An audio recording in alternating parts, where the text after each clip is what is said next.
से करीब 1 साल पहले मेरे पास एक फ़ोन आया। मैं मंच पर तो बोल लेता हूँ, वैसे निजी जीवन में बहुत ही संकोची व्यक्ति हूँ, बहुत ही अंतर्मुखी हूँ और मुझे कोई खींच के बाहर ना लाए तो मैं 1-1 महीना अपने रूम में बैठ के पढ़ता रहता हूँ। मुझे मुझे लगता है कि एकांत में जो सुख है, वो सुख मुझे मिलता नहीं बाहर। तो मैं पार्टियों में जाने वाला व्यक्ति नहीं हूँ। किसी का जन्मदिन, किसी की शादी में मुझे बुलावा है तो मैं तुरंत सोचता हूँ कि क्या बहाना लगाऊँ कि ना जाना पड़े मुझे। तो मैं ऐसा हूँ, दरअसल हूँ, ये मेरा स्वभाव है। और मेरी टीम को ये पता है कि जब भी कोई इनविटेशन आए, आमंत्रण आए तो कैसे मना करना है। उनको पूरी उसकी विधि पता है मना करने की, कि किसी का अपमान भूल के भी ना हो, पूरे सम्मान के साथ, विनम्रता के साथ कैसे मना करना है। तो वो विधि हमने बना रखी है। तो 1 साल पहले एक फ़ोन आया हमारे साथी के पास और उन्होंने मुझे कहा कि गंगाराम अस्पताल के एक बहुत सीनियर डॉक्टर हैं, वो मिलना चाह रहे हैं, डॉक्टर सुरेश सिंघवी। मैं ईमानदारी से बता रहा हूँ कि जैसे ही मुझे पता लगा गंगाराम के वरिष्ठ डॉक्टर हैं, तो मेरे मन में एक लालच का भाव पैदा हुआ। मुझे लगा अब मेरी उम्र 50, अब मैं 51 का हूँ, तब 50 का था। मुझे लगा कुछ साल के बाद ज़रूरत पड़ेगी गंगाराम की मुझे। तो अगर गंगाराम में एक आध सीनियर डॉक्टर से परिचय हो जाएगा तो ठीक ही रहेगा। जब नौबत आएगी तो सीधे एंट्री मिल जाएगी, एडमिशन सीधे मिल जाएगा। तो मैंने कहा ऐसा है तो मिल लेते हैं।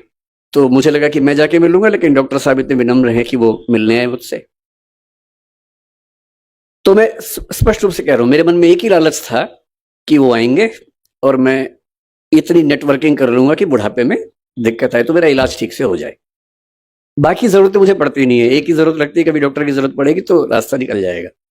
खैर वो आए और जो मैंने सोचा था चीज उससे एकदम अलग थी। आधे घंटे की बातचीत में वो प्रसंग खत्म ही हो गया कि मेरी जरूरत क्या है। जब उन्होंने बताया इस पूरे कार्यक्रम के बारे में, बताया कि सरदार पटेल जिस आश्रम में सरदार बने थे, उस आश्रम में एक संगोष्ठी होने वाली है, उससे मुरारी बापू रहने वाले हैं। और जब सारा वर्णन किया, निरंजना जी का बताया कि कैसे उनके पिता जुड़े थे पटेल जी से, वो खुद भी बचपन में जुड़ी रही, तो मेरे मन में लालच बहुत बढ़ गया।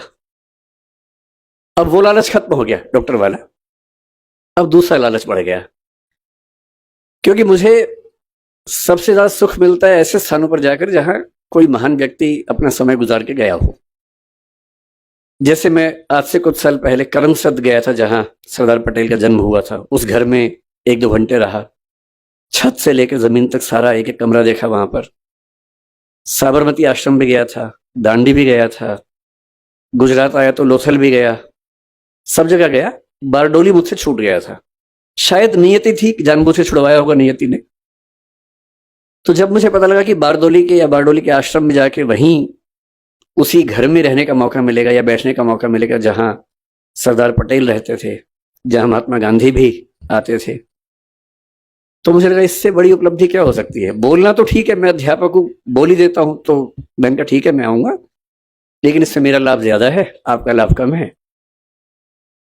और जब से आज मैं सुबह से आया हूं, मैं कल रात को सूरत आ गया था, आज सुबह यहां आया, और जब से आया हूं तो वो मेरा भाव बढ़ता ही जा रहा है। ऐसा लग रहा है कि बड़े शहरों की चकाचौंध में हम लोग बहुत कुछ छोड़ देते हैं, जो ऐसी जगह पे आके समझ में आता है कि जीवन का असली मतलब क्या होता है।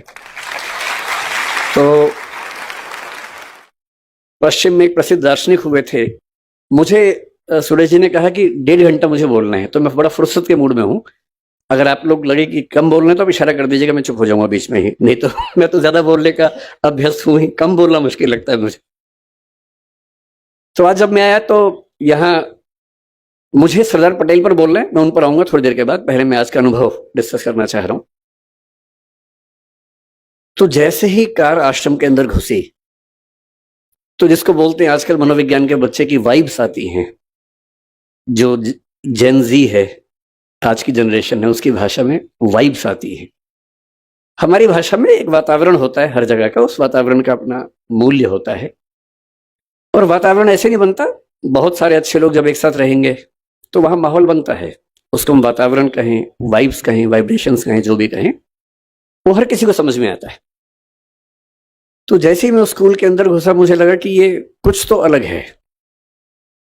पहले मुझे लगा कि क्योंकि मैं दिल्ली से आया हूं और दिल्ली में दीपावली के 1-2 महीने बाद तक जो मौसम रहता है, आपको पता है कि पॉल्यूशन बहुत ज्यादा वहां पर होता है, सांस लेना अपने आप में एक चैलेंज होता है वहां पर। तो मुझे लगा शायद यहाँ हवा साफ सुथरी है और क्योंकि मैं दिल्ली से आया हूं इसलिए मुझे बहुत ज्यादा अंतर महसूस हो रहा है। पर मामला सिर्फ बाहर की हवा का नहीं, अंदर की हवा का भी है। और दिल्ली में जो लोग हैं उनके बाहर के साथ साथ अंदर की हवा भी खराब हो जाती है। एक शायर ने दिल्ली के बारे में बड़ा अच्छा लिखा है, जो मैं हर दीपावली के बाद अपने घर में सुनाता रहता हूं सबको। चेहरे पे सारे शहर के गर्द और मलाल है। गर्द का मतलब है धूल, मिट्टी, और मलाल मतलब दुख, पीड़ा, वेदना, बेचैनी, परेशानी। तो चेहरे पे सारे शहर के गर्द और मलाल है, दुख है और धूल मिट्टी है। कितना सुंदर कहा। चेहरे पे सारे शहर के गर्दो मलाल है, जो दिल का हाल है वही दिल्ली का हाल है। तो पूरी की पूरी दिल्ली, ये गर्द जो है, धूल मिट्टी, तो दीपावली के बाद 2 महीने होती है, लेकिन जो अंदर की धूल मिट्टी है साल भर रहती है। और मैं थोड़ा पढ़ लिख गया हूं, ज्ञान की बातें कर लेता हूं, लेकिन धूल मिट्टी तो मेरे अंदर भी उतनी ही है जितनी बाकी लोगों में होती है। यहां के एक अलग ही सुकून महसूस हुआ। उन बच्चों के चेहरे पर जो भाव थे। फिर मैंने स्कूल देखा ध्यान से। मैं इतने साल से, 26 साल से काम कर रहा हूं, भारत सरकार में काम किया, अपनी एक कंपनी चलाता हूं जिसमें करीब 2-2.25 हजार लोग काम करते हैं मेरे साथ में। और अचानक मैंने एक ऑफिस देखा स्कूल का, जिस ऑफिस में प्रिंसिपल से लेकर क्लर्क तक सब एक ही कमरे में बैठते हैं, कोई हिरार्की ही नहीं है। और मुझे लगा कि मेरी सारी किताबें जो हिरार्की सिस्टम से प्रशासन कैसे चलता है, वो अचानक बेकार साबित हुई। बिना सोपान क्रम के कोई व्यवस्था चल सकती है, हम तो नहीं सोचते थे, पर यहां चल रही है। फिर मैंने देखा कि स्कूल के बच्चे, उन सबकी एक एक अलमारी है, उसी में उनको अपना सामान रखना है, किताबें रखनी है, कपड़े रखने हैं, सबने बड़ा सहेज के रखे हुए हैं। मुझे अपने बच्चे याद आए। कमरा तो उनके पास भी है, पर वो इतना साफ तो कभी नहीं होता जब तक कोई थर्ड पार्टी आके साफ ना करे उसको। या तो मम्मी साफ करे, पापा साफ करे, या कोई और साफ करे। इतना करीने से कैसे बच्चे रह सकते हैं? और किसी की अलमारी पर कोई ताला भी नहीं है। तो मैंने पूछा कि ताला नहीं होने की वजह, तो बताया गया कि हम चाहते हैं कि बच्चे खुद ही सीखें कि अगर हम किसी की चोरी करेंगे तो कोई हमारी भी तो करेगा, और चोरी नहीं करनी है, ये स्वभाव का हिस्सा बन जाए। ये इसकी ट्रेनिंग है, इसका प्रशिक्षण है। बच्चे अपना खाना भी खुद बना रहे हैं, बर्तन भी खुद धो रहे हैं।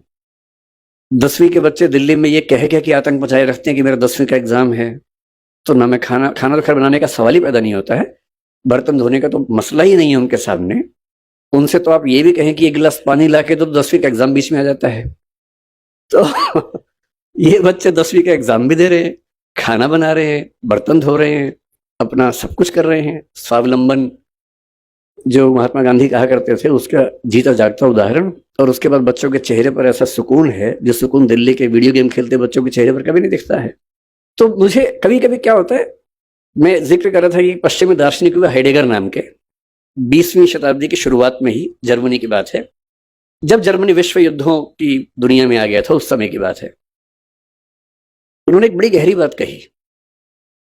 उन्होंने कहा कि हम लोग जिंदगी जीते रहते हैं, किसी से लड़ते हैं, किसी से प्यार करते हैं, फिर झगड़ा करते हैं, लड़ते हैं, सफल होते हैं, किसी को हराते हैं, किसी से हारते हैं, हारते हैं तो नफरत पाल लेते हैं, हराते हैं तो ये भाव मन में आता है कि मैंने हरा दिया, मैं विजेता हूं। इसी सब तिकड़म भरे अनुभवों को हम मिला के एक शब्द बोलते हैं जिंदगी, लाइफ। लेकिन कभी कभी ऐसा होता है जिंदगी में कि अचानक कोई इंसिडेंट होता है। वो इंसिडेंट क्या होता है, जैसे मान लीजिए कि मैं और मेरा दोस्त सड़क पे जा रहे हैं, अचानक एक ट्रक की कार ब्रेक फेल हुई, उसे टक्कर मारी, और मेरे साथ जो मेरा दोस्त था उसकी मौत हो गई और मैं बच गया। अब जो मुझे एहसास होगा, उस एहसास का मतलब है नथिंगनेस, शून्यता। उस मोमेंट पे, उस क्षण में ये लगता है कि क्या है जिंदगी में ऐसा। और मैं जो इकट्ठा करने में लगा हूं, मैं जो ताकत के पीछे भाग रहा हूं, मैं जिस 8 साल बाद की प्रमोशन के लिए अभी से रात दिन जुटा हुआ हूं। ये सब तो 1 सेकंड का खत्म होने वाला खेल है। जिस जिंदगी का 1 सेकंड बाद का अता पता नहीं है, भरोसा नहीं है, कल सुबह मैं उठूंगा भी या नहीं ये भी नहीं पता है, और मैं ऐसी जिंदगी जी रहा हूं जो 10 साल बाद मैं ये बन जाऊंगा, 18 साल बाद मेरी प्रमोशन ये होगी, मैं सेक्रेटरी बन जाऊंगा या मैं हाई कोर्ट का जज बन जाऊंगा। इस अनुभव में जो लोग थोड़े ज्यादा सेंसिटिव हैं, संवेदनशील हैं, वो इस अनुभव को झेल नहीं पाते, और उनके लिए इसी बिंदु पर टर्निंग पॉइंट आता है और वो जीवन का रास्ता मोड़ लेते हैं कि जब जीवन में कुछ भरोसा नहीं तो मैं इन निरर्थक चीजों के पीछे क्यों भागता रहूं। क्यों ना मैं किसी ऐसी सार्थक चीज की तलाश करूं जो अंततः मुझे सुकून देती हो। और हम जीवन क्यों जीते हैं? मैं दर्शन विषय का विद्यार्थी हूं, पढ़ाता भी हूं। भारत के, दुनिया के सब दार्शनिकों को पढ़ने पढ़ाने की प्रक्रिया में मैंने पाया कि अंततः सभी के मन में एक ही बात है, अलग अलग शब्दों से कहते हैं, और वो ये है कि जीवन का अंत इसी बात में है कि मुझे सुकून मिले, मुझे आनंद मिले, मुझे सुख मिले। और सारे भौतिक सुखों के बाद देश की राजधानी की सारी ताकत को देखने समझने के बाद अगर उससे ज्यादा सुकून बारडोली के आश्रम में है, तो इसका मतलब है कि जीवन का सही अर्थ तो यहां आके खुलेगा, वहां तो नहीं खुलेगा। तो मैं बहुत कृतज्ञ हूं सिंघवी साहब का, डॉक्टर साहब का, कहाँ गए डॉक्टर साहब? हाँ, डॉक्टर साहब आपका बहुत कृतज्ञ हूं कि आपने, अब मैं आपसे कोई काम नहीं बोलूंगा कि मुझे इलाज करवा दीजिए, वो मैं कभी नहीं बोलूंगा। वो तो मेरा शुरुआती लालच था जो मैंने आपको बताया भी नहीं अब तक, और मन में था। और मुझे लगता है कि सच बोल देने से मुक्ति रहती है, झूठ बोलने में बड़ी दिक्कतें हैं, सच बोल देने से आदमी मुक्त रहता है। तो मेरा शुरुआती आपसे जो संवाद था वो लालच की बदौलत था, अब तो हम अच्छे दोस्त हो गए। तो मैं कृतज्ञ हूं कि आपने मुझे यहाँ बुलाया और इतने सुंदर संसार के बीच में आने का मौका दिया।